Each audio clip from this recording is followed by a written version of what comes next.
1절에서 마지막 42절 말씀입니다.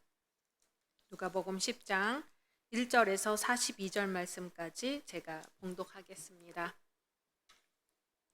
그 후에 주께서 따로 70인을 세우사 친히 가시려는 각 동네와 각 지역으로 둘씩 앞서 보내시며 이르시되 추수할 것은 많되 일꾼이 적으니 그러므로 추수하는 주인에게 청하여 추수할 일꾼들을 보내주소서 하라.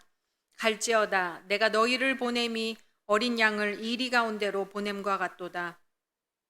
전대나 배낭이나 신발을 가지지 말며 길에서 아무에게도 문안하지 말며 어느 집에 들어가든지 먼저 말하되 이 집이 평안할지어다 하라. 만일 평안을 받을 사람이 거기 있으면 너희의 평안이 그에게 머물 것이요 그렇지 않으면 너희에게로 돌아오리라. 그 집에 유하며 주는 것을 먹고 마시라. 일꾼이 그 삭슬 받는 것이 마땅하니라. 이 집에서 저 집으로 옮기지 말라. 어느 동네에 들어가든지 너희를 영접하거든 너희 앞에 차려놓는 것을 먹고 거기 있는 병자들을 고치고 또 말하기를 하나님의 나라가 너희에게 가까이 왔다 하라. 어느 동네에 들어가든지 너희를 영접하지 아니하거든 그 거리로 나와서 말하되 너희 동네에서 우리 발에 묻은 먼지도 너희에게 떨어버리노라. 그러나 하나님의 나라가 가까이 온 줄을 알라 하라.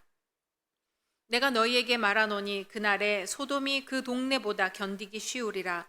화 있을진저 고라시나 화 있을진저 벳세다야. 너희에게 행한 모든 권능을 두로와 시돈에서 행하였더라면 그들이 벌써 베옷을 입고 제에 앉아 회개하였으리라. 심판때에 두로와 시돈이 너희보다 견디기 쉬우리라. 가버나움아 내가 하늘에까지 높아지겠느냐 음부에까지 낮아지리라. 너희 말을 듣는 자는 곧 내 말을 듣는 것이요 너희를 저버리는 자는 곧 나를 저버리는 것이요 나를 저버리는 자는 나 보내신 이를 저버리는 것이라 하시니라. 70인이 기뻐하며 돌아와 이르되 주여 주의 이름이면 귀신들도 우리에게 항복하더이다. 예수께서 이르시되 사탄이 하늘로부터 번개같이 떨어지는 것을 내가 보았노라. 내가 너희에게 뱀과 전갈을 밟으며 원수의 모든 능력을 제어할 권능을 주었으니 너희를 해칠 자가 결코 없으리라. 그러나 귀신들이 너희에게 항복하는 것으로 기뻐하지 말고 너희 이름이 하늘에 기록된 것으로 기뻐하라 하시니라. 그때 예수께서 성령으로 기뻐하시며 이르시되 천지의 주제이신 아버지여 이것을 지혜롭고 슬기 있는 자들에게는 숨기시고 어린 아이들에게는 나타내심을 감사하나이다. 옳소이다. 이렇게 된 것이 아버지의 뜻이니이다. 내 아버지께서 모든 것을 내게 주셨으니 아버지 외에는 아들이 누구인지 아는 자가 없고 아들과 또 아들의 소원대로 계시를 받는 자 외에는 아버지가 누구인지 아는 자가 없나이다 하시고 제자들을 돌아보시며 조용히 이르시되 너희가 보는 것을 보는 눈은 복이 있도다. 내가 너희에게 말하노니 많은 선지자와 임금이 너희가 보는 바를 보고자 하였으되 보지 못하였으며 너희가 듣는 바를 듣고자 하였으되 듣지 못하였느니라. 어떤 율법교사가 일어나 예수를 시험하여 이르되 선생님 내가 무엇을 하여야 영생을 얻으리이까? 예수께서 이르시되 율법에 무엇이라 기록되었으며 내가 어떻게 읽느냐? 대답하여 이르되 내 마음을 다하며 목숨을 다하며 힘을 다하며 뜻을 다하여 주 너의 하나님을 사랑하고 또한 내 이웃을 내 자신같이 사랑하라 하였나이다.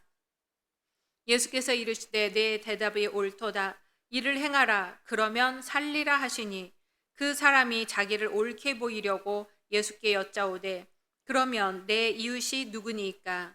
예수께서 대답하여 이르시되 어떤 사람이 예루살렘에서 여리고로 내려가다가 강도를 만나매 강도들이 그 옷을 벗기고 때려 거의 죽은 것을 버리고 갔더라.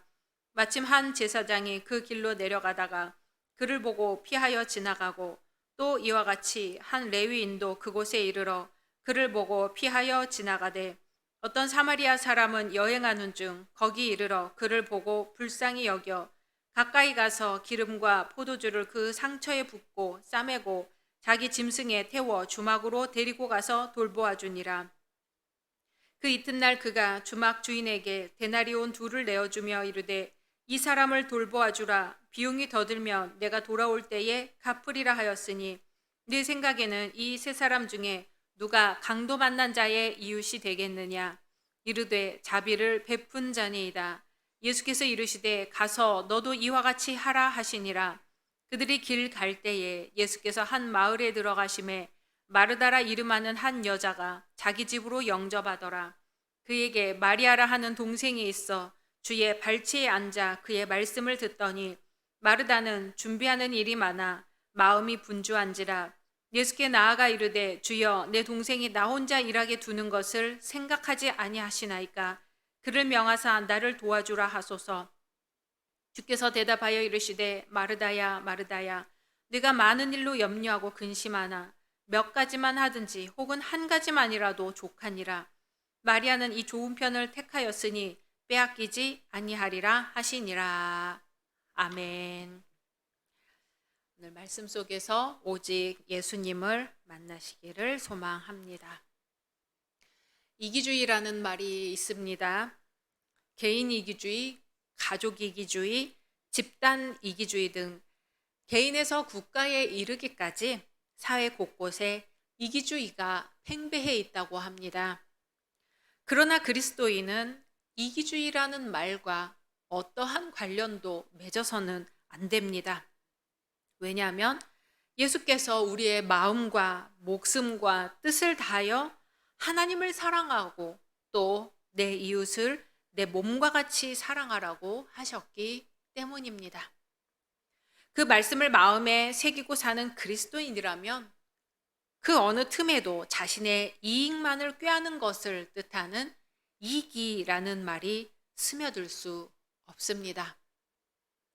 그러나 사회 구석구석을 둘러보면 너무나 가까운 곳에 이기주의가 꿈틀거리고 있음을 발견하고 놀라게 됩니다. 스스로를 타인의 시선을 의식하지 않는 자유로운 개인주의자로 표방하는 사람들이 있죠. 그것은 이기주의와는 분명히 다른 것이라고 열변을 토합니다. 그러나 타인의 시선을 의식하지 않고 도가 지나쳐 모두가 눈살을 찌푸릴 정도로 행동하고 사고한다면 그것은 이기주의의 또 다른 모습일 뿐입니다. 얼마 전까지만 해도 집회, 시위는 학생들의 전유물처럼 여겨졌습니다. 중년의 기성세대들은 그 모습을 보면서 개탄하고 비난을 서슴지 않았지요. 요즘에는 학생들의 시위가 사그라진 반면 중년층의 시위 모습이 심심치 않게 언론에 등장하고는 합니다. 땡땡 이전 절대 반대, 땡땡 설립 결사 반대, 주택가에 땡땡 웬 말인가,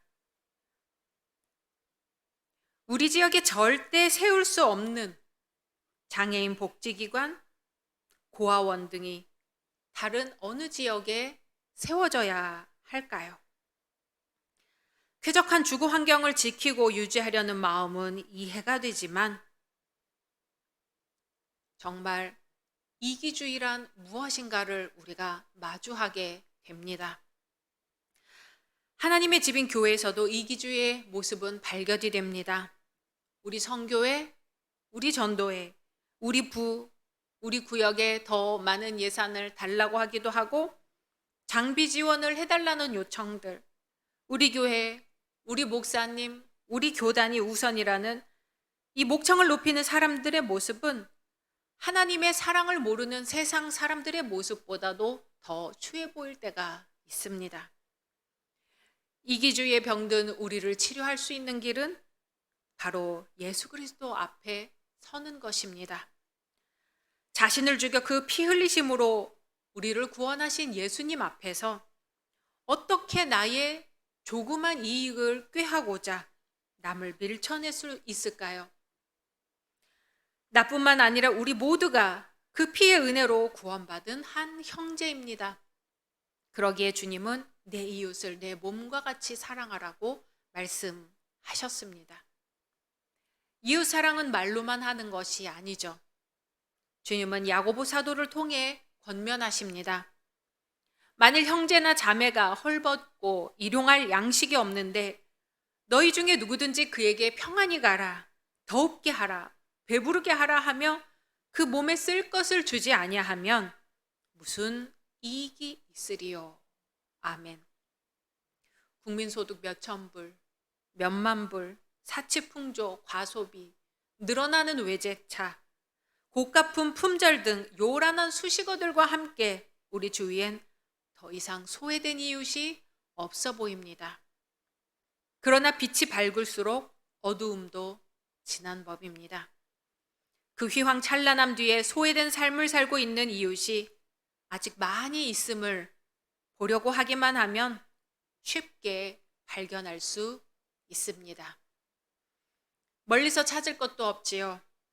당장 우리 지역 혹은 우리 교회에 단칸방에서 돌보는 이 없이 혼자 기거하시는 노인은 없는지, 학비를 벌기 위해 일하는 학생은 없는지, 외곽에 위치한 고아원이나 양로원의 월동 준비는 어찌 되었는지 관심을 가져봅시다. 그 관심은 큰 선심이나 쓰듯이 가진 것을 과시하듯이 보여주는 것이 아닙니다. 내 형제를 돌보듯, 내 몸을 사랑하듯 따뜻한 마음과 눈길이 먼저이지요. 먼저 우리 교회가, 우리가, 내가 작은 손길을 들고 나서 봅시다. 이웃 사랑은 예수님의 명령이며 예수님의 보혈의 사랑을 받은 우리의 본분입니다. 우리 이 시간 말씀 생각하면서 기도하겠습니다. 당회와 선교회 위해서, 우리 다음 세대인 교회학교와 청년부를 위해서, 몸이 아프신 분들을 위해서 각자 기도 제목을 놓고 함께 기도하겠습니다.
주님은 십자가에 달려 돌아가시기까지 우리를 사랑하고 모든 것을 주셨는데 저희는 이기적으로 살아왔음을 고백합니다.